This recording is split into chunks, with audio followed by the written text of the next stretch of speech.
AP ముఖ్యమంత్రి Nara Chandrababu Naidu platinum Jubilee జన్మదిన వేడుకలను ఘనంగా నిర్వహించేందుకు ఏర్పాట్లు చేస్తున్నామని తెలుగు శక్తి అధ్యక్షుడు బీవీ రామ్ తెలిపారు.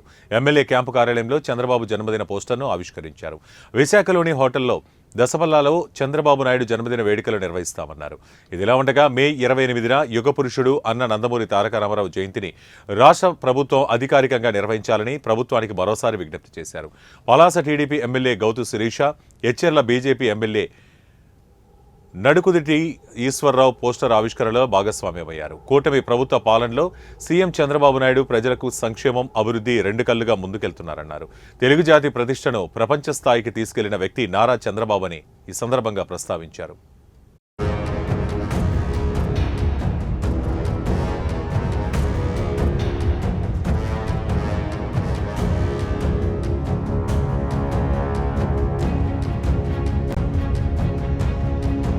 శ్రీకాకుళం జిల్లా పలాసలో శాసనసభ్యులు శ్రీమతి గౌతు శిరీష గారితో రేపు విశాఖపట్నంలో 19న జరగబోయే చంద్రబాబు నాయుడు గారి 75 జన్మదిన వేడుకలు పోస్టర్ని ఆవిష్కరించడం జరిగింది. ఎందుకంటే అదొక ప్లాటినం జూబ్లీ సెలబ్రేషన్స్. ఏప్రిల్ 19తో 75 ఏళ్ళు పూర్తయి 76లో అడుగు పెడుతున్నారు.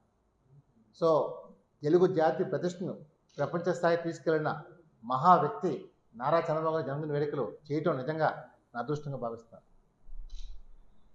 ఈరోజు తరతరాలకి గుర్తుండిపోయేలాగా చంద్రబాబు నాయుడు చేసిన అభివృద్ధి పాలన అంతా ఇంత కాదు.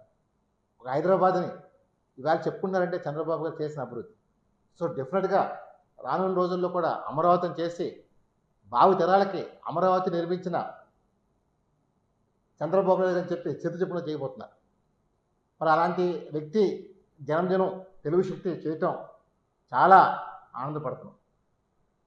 ఈ సందర్భంగా గౌతు శిరీష మేడం గారిని కూడా ఒకటే కోరటం జరిగింది.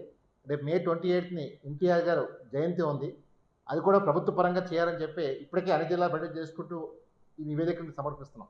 ఎందుకంటే అలా చేయటం వల్ల రేపు భావితరాలు 100 సంవత్సరాలు పోయినా సరే ప్రభుత్వ కార్యాలయంలో ఆయన విగ్రహానికి ఫోటో ఆయన చంద్రబాబు నాయుడు కూడా దుర్భాషలాడిన సందర్భాలు చాలా ఉన్నాయి. ఈరోజు ఏదో గతంలో చంద్రబాబు నాయుడు చేతుల మీద అవార్డు తీసుకున్న వ్యక్తి ఈరోజు ఎవరైనా కృతజ్ఞత భావం గౌరవం ఉంటుంది. మరి ఆ రోజు మీరు అందరూ గొప్పగా ఫీల్ అయ్యారు చంద్రబాబు దగ్గర అవార్డు తీసుకున్నప్పుడు. ఈవేళ అలాంటి వ్యక్తిని తిడుతున్నారంటే తెలుగు ప్రజలు అసహించుకుంటున్నారు. పలాసలో చిత్తుగా ఓడించి మా సోదరి శిరీష గారిని బ్రహ్మాండం గెలిపించారు. ఈవేళ ఇంకా సిగ్గు లేకుండా అవాకులు చవాకులు పేలుతున్నాం. నేను ఒకటే కోరుతున్నాను, ఇతను